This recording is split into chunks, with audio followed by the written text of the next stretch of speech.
இன்றைக்கி நம்ம நண்டு குழம்பு பார்க்க போகிறோம். வாங்க எப்படின்னு பார்க்கலாம். அதுக்கு தேவையானது தக்காளி எடுத்து வச்சுக்கிட்டாங்க. நம்ம வீட்டில் இருக்கிற ஆள் கணக்குக்கு நான் ஒரு 3 தக்காளி போட்டிருக்கேன். பெரிய வெங்காயம் 1 போட்டிருக்கேன்.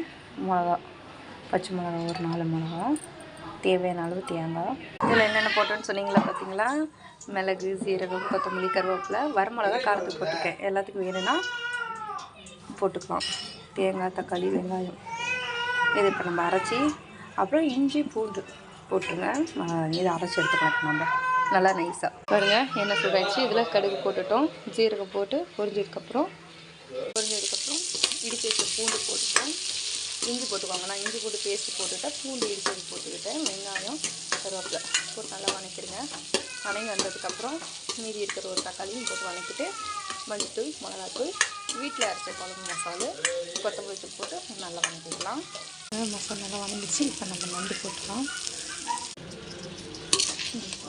மசாலா நல்லா வதங்கணும். மூடி வச்சிடலாம் ஒரு 5 நிமிஷம்.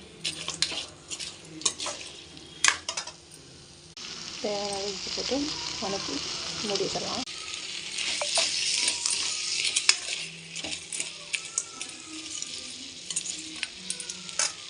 நல்லா வதங்கிடுச்சு பாருங்க. இப்போ நம்ம இதுக்கு நண்டுக்கு ரெடி பண்ணி வச்சோம் பாருங்க, அந்த சாந்து போட்டுடலாம். நல்லா வதங்கிடுச்சு பாருங்க. கலர் இப்படியே மாறிடுச்சு.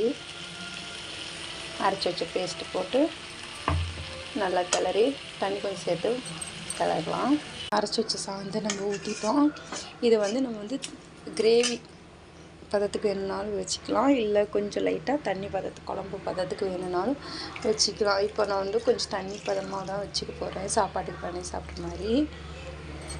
அதனால் தண்ணி அதே அரைச்ச ஜார்லேயே தண்ணி சேர்த்து ஊற்றி வச்சுக்கிட்டேன்.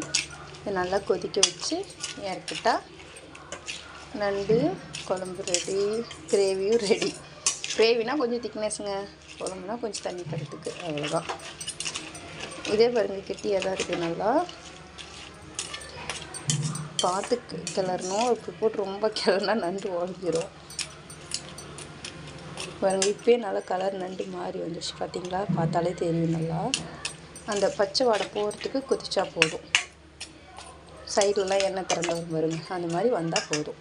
பாருங்கள் நல்லா தலை கொதிக்குது. உப்பு காரம் இந்த ஸ்டேஜில் பார்த்துக்கோங்க.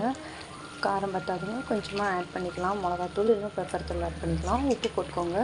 கல் உப்பு போட்டால் தாங்க நல்லா டேஸ்ட் கொடுக்கும். நல்லா கொதிக்கிட்டேன்னு ஒரு 5 நிமிஷம் நம்ம நண்டு குழம்பு ரெடி. நண்டு குழம்பு ரெடி ஆகிடுச்சுமே கடைசியாக கொத்தமல்லி தழை போட்டு தூவி இறக்கிடலாம். அவ்வளோதான். எனக்கு கொஞ்சம் குழம்பு பதத்துக்கு வேணுன்ட்டு இப்படி வச்சுருக்கேன். உங்களுக்கு எப்படி வேணுமோ அப்படி வச்சு சாப்பிட்டு பார்த்து சொல்லுங்கள். சூப்பராக இருக்கும்.